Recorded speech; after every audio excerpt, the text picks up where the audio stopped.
Las leyes de Carlos, clase 28, El gato volador, 11 de junio del 2019, Lurín, Perú.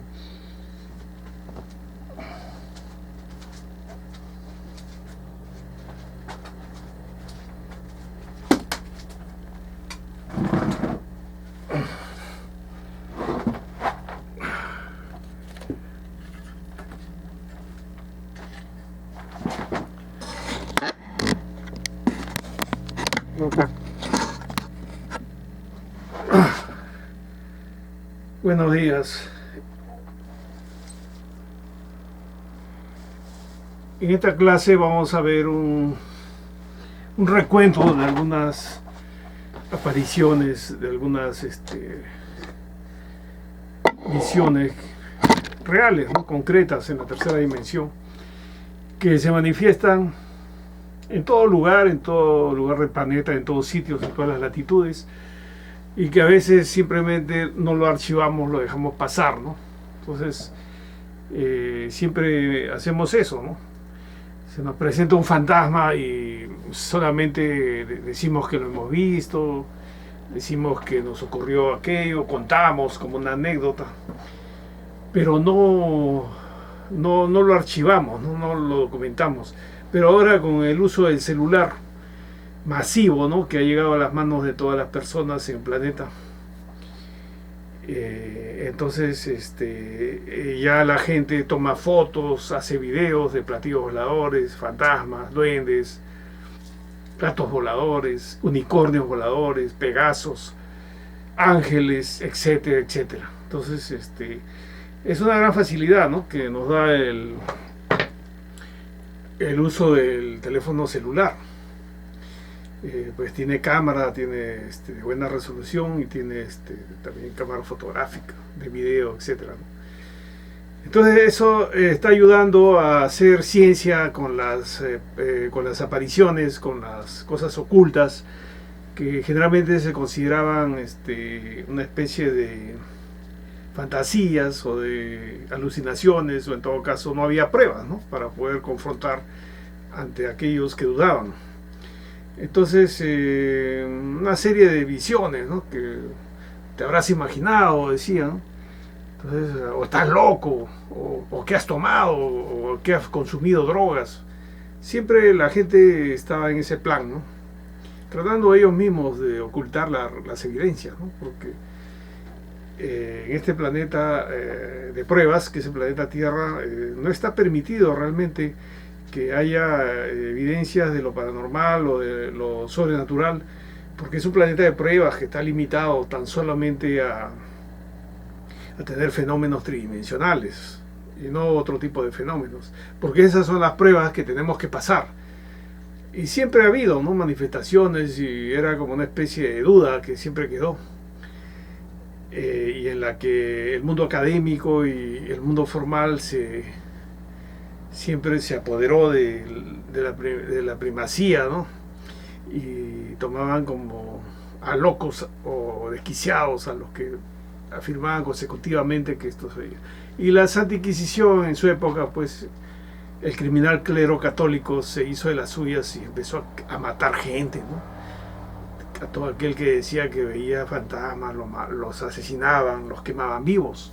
Entre ellos estuvo casi por morir, pues casi lo matan a Galileo Galilei. Esa es una gran afrenta contra el intelecto humano, ¿no?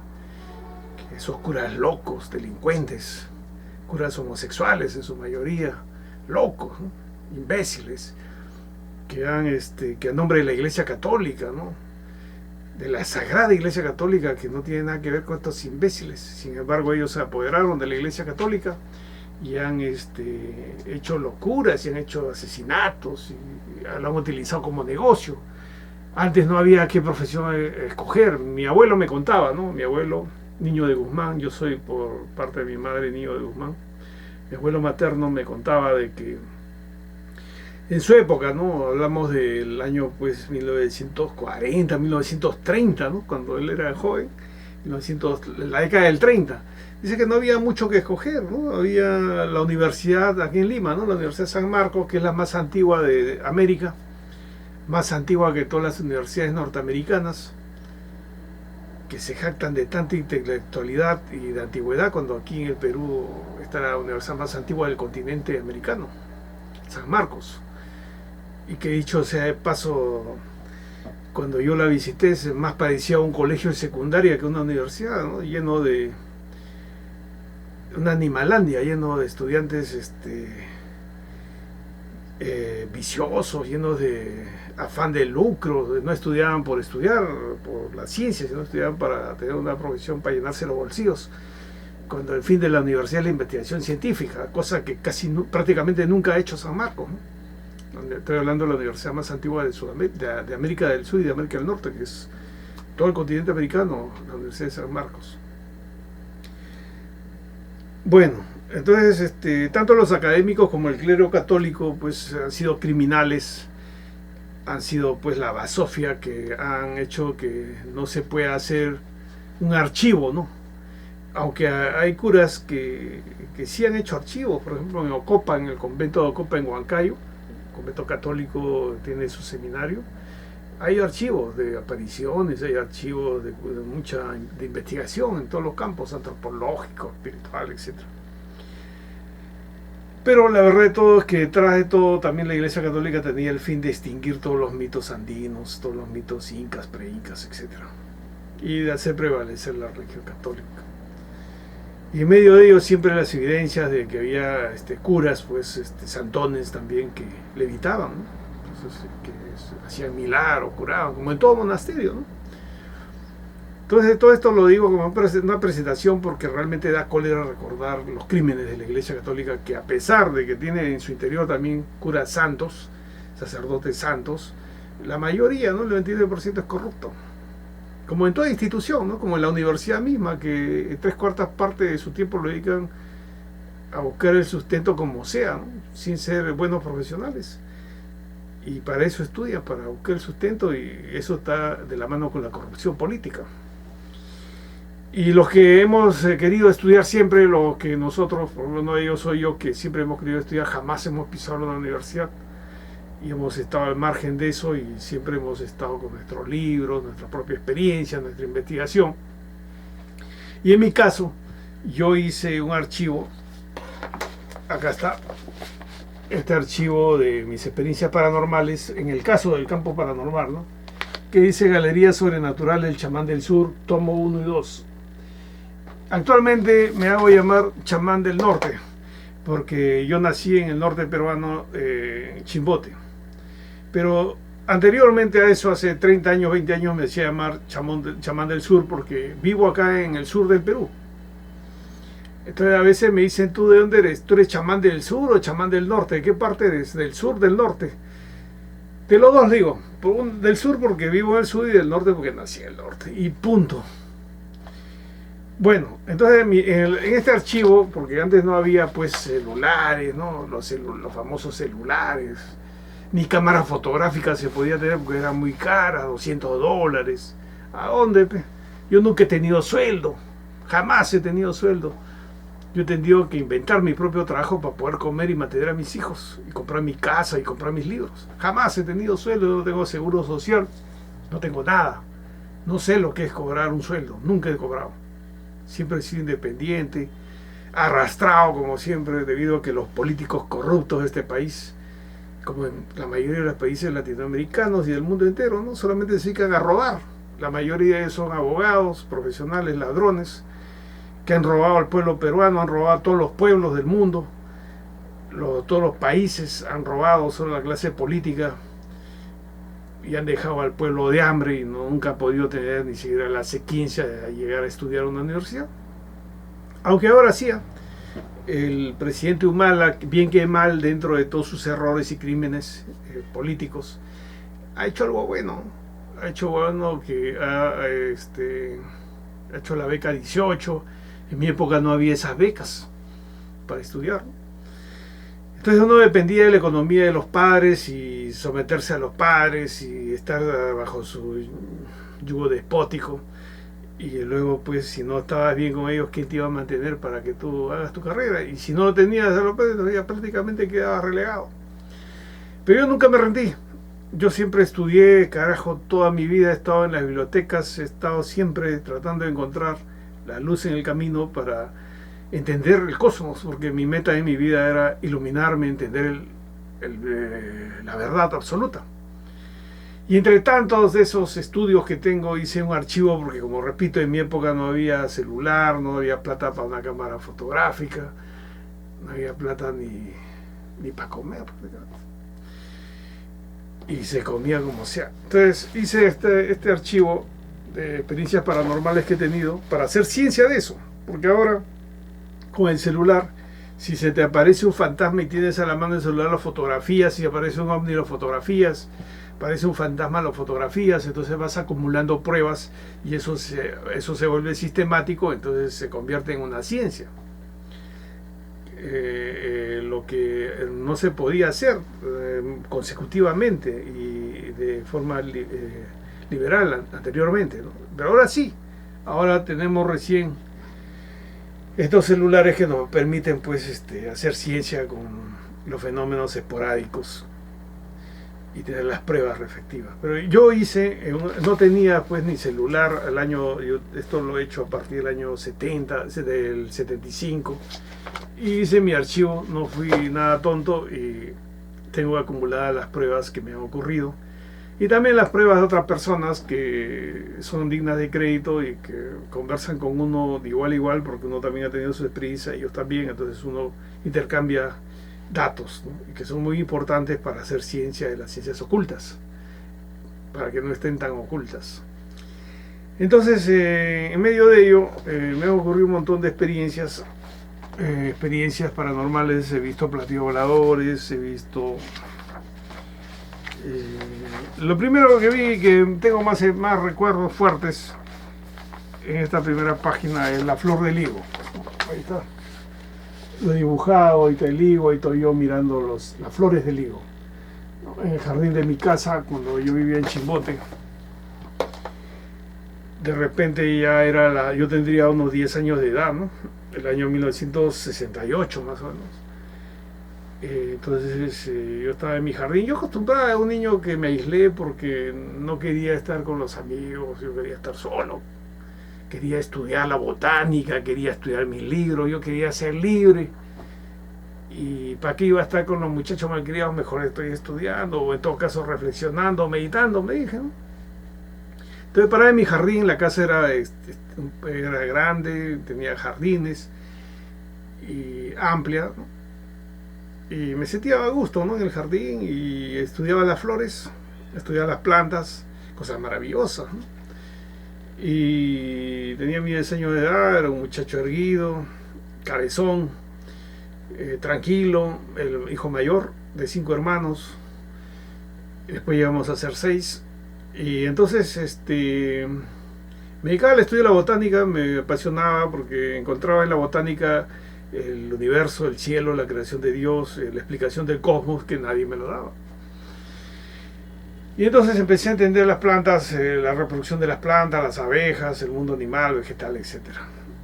Y en medio de eso escuché, ¿no?, que mi mamá me dijo un día de que todas las plantas tienen flores menos el higo, porque Dios lo castigó, dice. Dios castigó al higo porque dice que Jesús, ¿no? Dice que una vez llegó pues Jesús de hambre y era la hora de comer, en un pasaje bíblico. Y el higo no había dado higos, entonces él lo maldijo. Y le dijo algo así como que tendrá fruto sin florecer. Primero saldrá el fruto y no saldrá la flor, algo así. Entonces me había dicho pues mi mamá, un tío que estaba ahí, mi tío Hugo, y también hermano de mi mamá, y también ellos eran los mayores que estaban ahí. Yo era el sobrino hijo mayor, tenía 10 años de edad. Entonces yo escuché eso, ¿no? Entonces yo, cuando un día llegó mi papá temprano de trabajar, llegó a las 12 del día y estaba almorzando, le sirvieron la comida, estaba frente al jardín, hay una puerta con lunas que estaba ahí almorzando, se había sentado y mi mamá me sirvió a mí también para que yo me sienta ahí con mi papá a almorzar. Entonces me llamó a almorzar. Entonces antes de ir, estaba yendo a almorzar antes de ir, había una planta de higo inmensa que había crecido bien abonada. Mi mamá era experta en jardines, botánica, porque ella nació en un pueblo de la sierra donde todo era pues fauna, ¿no? Y arboleada, propia de la puna peruana. Y entonces ella hizo que ese higo pues, sea inmenso y daba mucho higo, ¿no? Entonces ese año yo vi el higo que ya estaba dando pues ya había higos verdes, ¿no? Entonces me llamó, ven a comer, me dijo. Entonces yo fui, ya me está yendo, pero un rato volteé hacia el higo. Era exactamente las 12 del día, ¿no? Mediodía, ¿no? Entonces volteé y miré y así me puse a mirar. Ya seguro tenía mis 3 ojos, ¿eh? Porque como le dije en el video anterior, tengo 3 ojos. Y empecé a mirar y de repente me sentía omnibulado, algo así. Y vi flores en el higo, ¿no? Así, como está en este dibujo, el higo, estoy yo. Observé que el higo estaba lleno de flores rojas, como campanitas, ¿no? Entonces, yo me dije a mí mismo, ¿no? ¿Cómo dicen que el higo no tiene flor? Ahí no está la flor del higo. Ahí está su flor, pues. ¿Cómo dicen que no tiene? Que no tiene, que no tiene. Ahí está la flor del higo. Repleta de flores el higo. Flores rojas como campanitas, ¿no? Yo era tan respetuoso de las plantas que ni siquiera me atreví a sacar una flor. Simplemente las miré. Yo era un hombre, un muchacho, un niño bien desprendido, sin codicia, sano, pues. Y yo jamás le iba a sacar una flor a una planta. Yo respeto mucho las plantas. Y entonces me sentía muy honesto y no podía hacer eso. Quitarle una flor a la planta es como si a mí me quitaran un pedazo de cabello, ¿no? Entonces en ese sentido comprobé, ¿no? Vi todo lleno de higo, todo lleno de flores el higo. Ya fui a almorzar, me senté con mis padres, mi mamá sirvió la comida, todo, y yo le dije, mamá, ¿por qué dices que el higo no tiene flor? Le comenté, ¿no? Si yo he visto que el higo tiene flores, le digo, está lleno de flores el higo. Y mi mamá ya sabía esa historia porque ella vivió en la sierra peruana, pero ella conoce todo eso, todas esas historias. Entonces me dijo, ¿cómo es la flor del higo? Me preguntó. ¿Es como la rosa? Me dijo. No, le dije, como la rosa no es, le dije. Como los geranios, tampoco, le contesté. Tampoco es como los geranios. Entonces, ¿como qué flor es? Me dijo. Y le dije, es como una campanita, le dije. Como una campanita color rojo, le dije. Ah, este muchacho ha visto la flor del higo, comentó mi mamá. A ver, llévame dónde es. La llevé ahí, mira acá, y no había ni una. Ya no había. Desaparecieron. Acá estaban, le dije, todo estaba lleno de flores de higo, como campanitas rojas. Entonces ahí a mí se famoso, que la familia siempre me consideró sobrenatural, mi abuela paterna, mis demás tíos, me celebraban, siempre me consideraban un poco místico, un niño especial, que había traído dones, porque el día que yo nací mi viejo consiguió trabajo y le dio trabajo a mis tíos, traje el pan bajo el brazo, dice, y ayudé a la familia, ¿no? Entonces, siempre sucesivamente con los años me iban ocurriendo experiencias paranormales como la de la flor de higo continuamente desde mi nacimiento, y empecé a curar también a partir de los 11, 12 años y solamente utilizaba el Padre Nuestro, nada más, y pedía a Dios que cure a la persona y la curaba. Entonces se fueron sumando, ¿no?, estas experiencias, y acá está, pues acá lo tengo, los he dibujado, ¿no? Porque es bueno dibujar para hacer, ya se convierte en una ciencia, tantos casos, ¿no?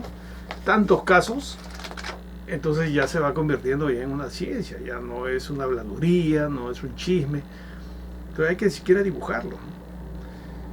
Y poco a poco les voy a ir enseñando este manual que he escrito sobre experiencias sobrenaturales de alrededor de toda mi vida. Están archivadas con las fechas respectivas, todo, que hace pues una evidencia, ¿no?, de lo que realmente uno ha visto, Uno puede hacer extrapolaciones y una serie de cálculos, hasta incluso matemáticos, para hacer una estadística de estos casos y esbozar una teoría, ¿no? Y eso es ciencia. Estamos en los preliminares, en el preludio de una ciencia que va a tener fusionada la sabiduría con la física, las matemáticas. Y hacia eso vamos, ¿no? Entonces, también ocurre que he hecho un recuento también de experiencia de otros. O sea, he hecho también un tomo de experiencia de otras personas. Como yo soy chamán, a mi consultorio llegan gente pues que tiene bastante sabiduría popular. Son personas que narran todo lo que les ha acontecido, ¿no? Y cuando una persona narra con emoción, narra lo inolvidable que le ocurrió, vio un platillo volador, vio un fantasma, vio una sirena, vio un duende, vio etcétera, etcétera. Entonces esa persona está hablando la verdad. Y entonces empecé también a dibujar, ¿no? Como es a la persona, a mi cliente mismo le da una hoja, a ver, dibuja pues de cómo, qué cosas has visto, y yo también ya le llenaba la historia y lo archivaba. Entonces eso se llama hacer ciencia, porque está sistematizándose el conocimiento como una escalera, ¿no? Que va subiendo y se está archivando, se está clasificando, experiencias de un tipo acá, experiencias de otro tipo acá, se está clasificando, se está cualificando, se está cuantificando. Entonces eso son el esqueleto, la estructura, ¿no? De una teoría científica que se va a esbozar. Cualificación, cuantificación, clasificación.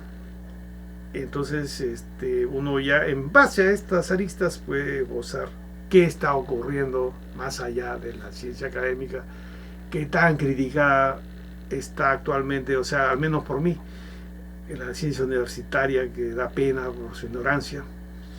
Los científicos que dan pena por su ignorancia bueno, después de todo no se les puede exigir más porque ellos están ciegos prácticamente, y ahí en este planeta de pruebas el tuerto es rey, ¿no? El planeta de los ciegos.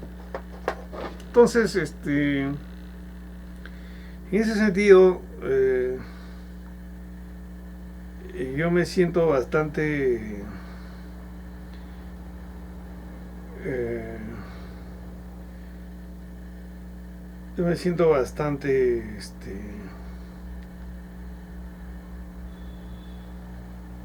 contento, ¿no? De estar en esta situación y haber rescatado mis experiencias, ¿no? Y también la experiencia de otros, hasta donde he podido, porque también me dedico a otras cosas, ¿no? A la física, sobre todo a las matemáticas y a la astronomía, etcétera, ¿no? Toda mi vida he estado ocupado en el estudio, autodidacta, con mucha humildad y sabiendo, ¿no? De que siendo los científicos tan ignorantes, ¿no? Los profesionales siendo tan ignorantes, entonces, ya que yo tengo la visión de estas cosas, yo tengo buen cerebro, como se dice, entonces el tuerto es rey en el país de los ciegos. Los ciegos son los profesionales y yo soy un tuerto que por ignorante, y sin embargo tengo al menos un ojo para ver, como se dice, el tuerto es rey en el país de los ciegos. Pero eso ocurre simplemente una explicación de que en un planeta de pruebas no se puede saber más allá de un límite, ¿no? Y aquellos que conocemos o estamos ya sobre todo estando a los albores del cambio de milenio, que vamos a cumplir 6 milenios de creación de Adán y Eva, y vamos a pasar de ser un planeta de pruebas a un planeta paraíso de tercera categoría, se dan, ¿no? En ese estadio de pasar de una etapa a otra, se dan una serie de circunstancias y de teorizaciones y de personajes que llaman la atención a los otros para que se den cuenta de lo velado del conocimiento. Eso no ocurre no solamente en nuestro planeta Tierra, sino ha ocurrido y ocurrirá siempre en un planeta de pruebas que está en cambio de pasar a ser un planeta paraíso de tercera categoría, como estamos nosotros y como han estado infinitos planetas detrás de nosotros que han sido creados y han ido evolucionando esas razas y esas especies, y finalmente han avanzado en su conocimiento y en su desarrollo espiritual, como nosotros estamos, ¿no? Y estamos también pasando, como en todo planeta, un momento de mucha algarabía, mucha emoción, cuando se empiezan a dar las luces del conocimiento, de lo oscuro, de lo ignoto, de lo velado, se empiezan a descubrir los principios, quién creó el universo, cómo lo crearon, y los seres inefables y alienígenas que pueblan el cosmos. El contacto con las naves nodrizas, con los platillos voladores, todo eso siempre es emocionante. En todo planeta que ha pasado por lo que estamos pasando nosotros, de estar ser planeta de pruebas a un planeta paraíso de tercera categoría, siempre se ha dado todas estas emociones, estas controversias, y sujetos como yo siempre han hablado y han dicho de que hay ignorancia en las universidades, los científicos son ignorantes, siempre lo han dicho en infinitos planetas que han pasado. Y cuando ya estemos en un planeta paraíso, lo que yo digo ahorita o lo que dicen otras personas más avanzadas que yo, en ese momento lo que dicen va a ser normal y cualquiera lo va a saber, ¿no? Cualquiera. Es como cuando en el año 1970-69 Neil Armstrong y Aldrin y Collins llegaron a la Luna. Ellos tenían unas computadoras que ahora son primitivas y sin embargo eran las más avanzadas en ese momento del planeta Tierra. Y ahora un celular de estos, común y corriente, es miles de veces más avanzado, millones de veces más avanzado que la computadora que se usó en el Apolo 11 para el alunizaje. Y ahora cualquier niño lo usa, cualquier malcriado está ahí jugando, está ahí con películas porno, vicios. Cualquier imbécil utiliza estas computadoras prácticamente que son superiores a la que usó el astronauta Neil Armstrong en el año 1969 para alunizar la Luna, ¿no?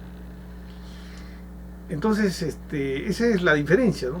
Y cuando estemos en el planeta paraíso de tercera categoría al que vamos a ascender dentro de 221 años, pues falta 221 años, recién estamos en el año 5779 después de la creación de Adán y Eva. Cuando estemos en ese año, dentro de 221 años, a partir de ahí ya todo el mundo va a ser telepático. Todas las personas van a tener la telepatía, van a conocer el recuerdo de las vidas pasadas, van a saber qué reencarnaciones tuvieron, van a poder hablar con la materia, con los árboles, con los animales, con las piedras, porque todo tiene vida. Se va a ver los cielos abiertos, se van a ver las constelaciones, se van a ver los secretos del cosmos, las naves, tráfico de naves nodrizas, platillos voladores, seres inefables. También va a haber se va a tener a la mano la televisión solar, que es una especie de internet cósmico, que es telepático. Ya no vamos a estar machucando teclas o pantallas táctiles, ¿no? Solamente nomás acá va a salir una pantalla y ahí vamos a ver todo a voluntad, pasado, presente y futuro, cualquier cosa, ¿no? A colores. Y eso es una prerrogativa de la que gozan todos los planetas paraíso, de tercera, segunda, primera. Es una jerarquía infinita y que nosotros vamos ya a tener eso. Y estamos en la antesala, pues que la despedida del planeta de pruebas es con el teléfono celular, que quedará pues obsoleto, primitivo, ¿no? Ante la televisión solar, que es un internet cósmico de altísima potencia, incomparable, ¿no? Y no se puede reconstruir eso construir con átomos. Eso es sin átomos. Eso es con otra tecnología, con otro tipo de materiales que escapan a nuestra concepción. Bueno, entonces, así como le estoy diciendo que tuve esa experiencia de la flor del higo y que tengo muchas experiencias grabadas acá, centenares que me han ocurrido, y también centenares de otras personas que me han narrado sus experiencias, que las he coleccionado, las he archivado. Tengo una experiencia de mi hija, ¿no? Mi hija mayor, ya la conocen por fotografía en el video anterior, en el tercer ojo de Carlos. Se las presenté ahí con mis mellizos y con mi nieta mayor, los mellizos son mis nietos, Álvaro y Bachira, y mi hija y mi nieta mayor es Valentina. Cuando yo conocí a mis nietos mellizos, me emocioné porque quise encontrar, ¿no? La razón quise analizarlas más, agaché la cabeza y en una foto se me ve con un tercer ojo acá. como muchos clientes me han dicho cuando leo las cartas, que a mí me aparece un tercer ojo. Ellos me han visto cuando yo leo las cartas, me concentro y emerge, ¿no?, el tercer ojo de Carlos, que es el ojo de mi yo superior o de mi alma triple, que es que pues todos somos siameses, todos los seres humanos tenemos el yo inferior y el yo superior, somos siameses, y el yo superior está constituido de 3 chispas de almas, que son el Nefesh, el Ruach y la Nechama, que son parte de la estructura del cuerpo del alma del yo superior. Y cuando se manifiesta el siamés que tenemos adentro, porque solamente el yo inferior está acá, que es mi rostro, por decir, en todo cuerpo humano, todo el cuerpo, y cuando se manifiesta el yo superior, entonces nos sale 2 cabezas, una cabeza más, ¿no?, 4 brazos y 4 piernas, ¿no? Entonces ese es el verdadero hombre, ¿no? Como hay fotografías que se ven de seres en la India, que dioses, semidioses, que tienen muchas piernas, muchos brazos, ¿no? Nosotros tenemos 3 almas internas y 2 externas, en total 5 almas. También tenemos el yo inferior, que es el que está hablando ahorita en este caso, y ya serían 6. Si a 6 almas, 6 seres, ¿no?, le ponemos 2 brazos, 2 piernas y una cabeza, entonces si son 6, serían pues 12 cabezas, 12 brazos, 12 piernas, si nos viéramos tal como somos, nos viéramos reflejados de esa forma. Y así hay seres que han nacido así, manifestando todas sus almas con cuerpos físicos. Entonces a mí, yo sí conozco mi yo superior, porque he tenido experiencias que les conté, y de todo mi yo superior lo que sí me ha salido es el tercer ojo que me sale acá, y también a veces crezco hasta el techo, ¿no? Y también levito y otras experiencias paranormales que continuamente tengo, y que todo ser humano lo puede tener cuando se dedica al desarrollo de su parte espiritual. Entonces, entre todas las experiencias que he tenido, están archivadas, y hago ciencia de estas experiencias, pues están sistematizadas, cualificadas, cuantificadas, y se ha podido, en base a este archivo, esbozar una teoría acerca de más allá de la física, ¿no?, acerca de la configuración del universo, la configuración de la vida en los planetas. Entonces ahí eso me ha ayudado muchísimo, ¿no?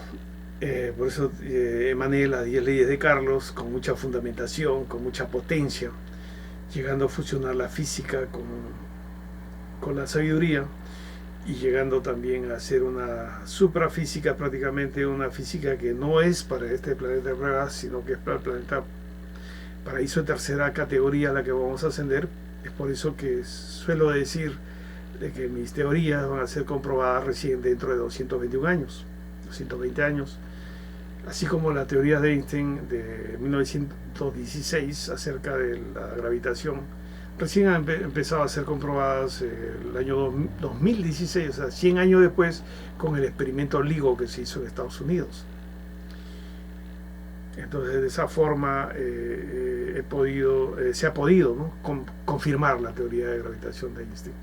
Así también las 10 leyes de Carlos se comprobarán plenamente dentro de 220 años. Así son las grandes teorías. A veces hacemos teorías, o se hacen teorías que no corresponden a la época o al planeta, al nivel del planeta, ¿no? Porque si estaríamos en un planeta paraíso de tercera categoría y alguien hace una teoría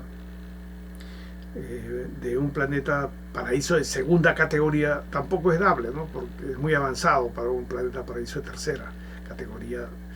Entonces, cuando se llega a planeta paraíso de segunda, entonces ahí ya es normal, ¿no? Y así sucesivamente las jerarquías no tienen fin. Entonces, en este caso de este video, hay una experiencia de mi hija que siempre les presenté en el video anterior, que que les conté, ¿no?, que ella había sido abducida por un ovni y le habían trasplantado el cerebro de una extraterrestre mujer, le habían puesto su cerebro a su cavidad craneana y el cerebro de mi hija le habían trasplantado a la extraterrestre en su cavidad craneana. Entonces prácticamente los parientes de mi hija son extraterrestres. Son bondadosos, no son de los malos, son de los buenos.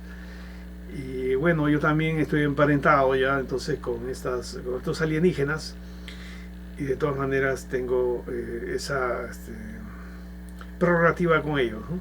Y lo que es esto, y quién sabe que todos nosotros también estemos fusionados con algunas razas alienígenas y algún día lo descubramos, ¿no? Somos híbridos. Hay mucho hibridaje con la raza adámica, porque la raza adámica tiene una serie de potenciales que no tienen otras razas y otras especies del cosmos, y muchas especies, entre ellos también los ángeles, se han hibridizado con seres humanos para gozar de las prerrogativas espirituales y potencialidades espirituales que tiene el hombre de barro, o sea, el ser adámico. Y entre ellos pues somos pues ni chicha ni limonada, somos una fusión de una serie de razas, no solo humanas sino también alienígenas.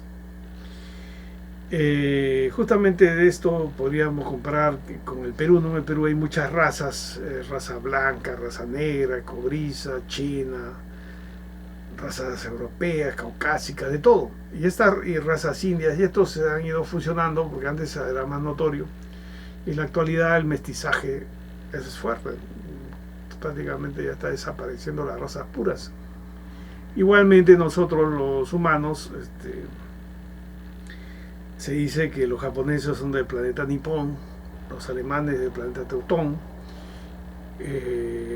los anglosajones del planeta Sajón, etcétera, etcétera, y que han llegado todos de otro planeta, ¿no? Y que no somos de acá. Eso tiene algo de cierto, porque sin necesidad de que sea así, seres de otros planetas han venido y se han hibridizado con nosotros, con los seres adámicos. Y tenemos de todo. Una de esas pruebas es mi hija, ¿no? Entonces, lo que quería decirle acerca de ella, que ha tenido varias experiencias paranormales, ¿no? Y una de ellas es que dice que la azotea es la casa de sus abuelos, que queda en Lurín, quedaba porque ya la han derrumbado, ahora están construyendo otra casa. Dice que vio un gato volador y que lo ha visto en varias oportunidades. Entonces yo le dije que haga un dibujo del gato volador, ¿no? Me dice que era como un gato con alas de murciélago. Entonces yo le dije, dibújamelo. Entonces me ha mandado ahora por internet, por WhatsApp, me ha mandado estas fotografías que yo se las voy a mostrar, más o menos así, de un gato con alas tipo murciélago. Ahí está. Que ha hecho un esbozo, un dibujo para mostrármelo, y que en su momento pues le impresionó y creyó que iba a ser una sola experiencia, y sin embargo ha habido varias experiencias porque lo ha visto varias veces, ¿no?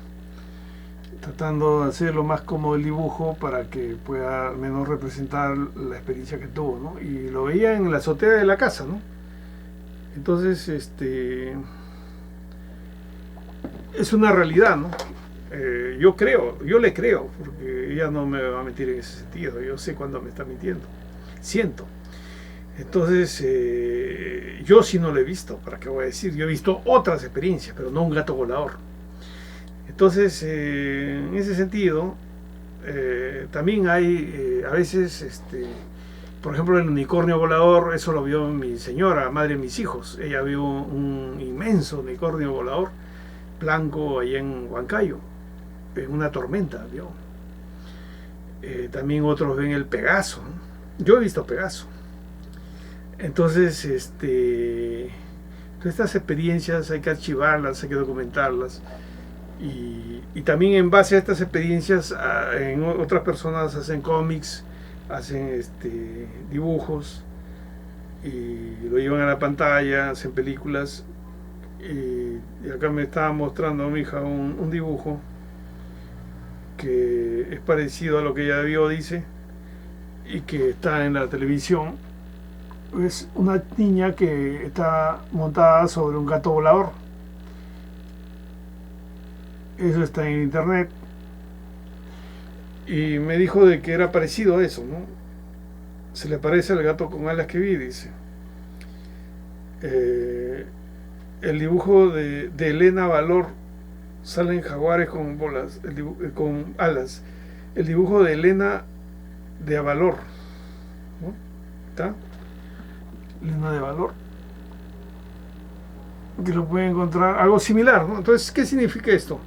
Que si vemos ese dibujo que utilizaron en el cómics, que es de otro país, ¿no? Y acá mi hija ha visto eso, quiere decir que es una especie que existe, pero en otra dimensión, así como el Pegaso, como el unicornio con alas, son especies que existen y viven en otra dimensión y a veces aparecen por acá.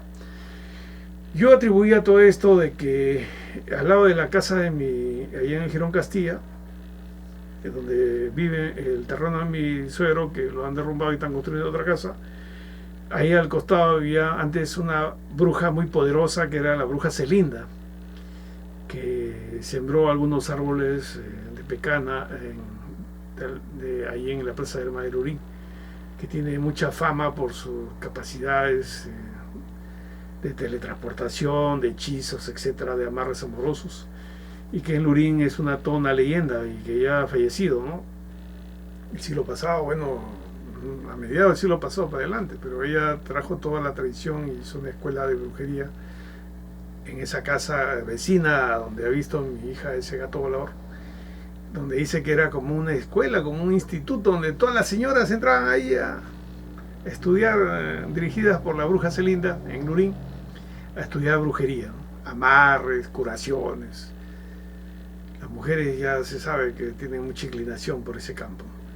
Bueno, ha sido un gusto, espero llegar más continuamente a ustedes, aunque ahora estoy dejando de hacerlo porque estoy haciendo unos inventos, pero voy a continuar nuevamente a reanudar, a hacer los videos, que pues tengo muchas cosas que hacer. Muchas gracias, hasta luego.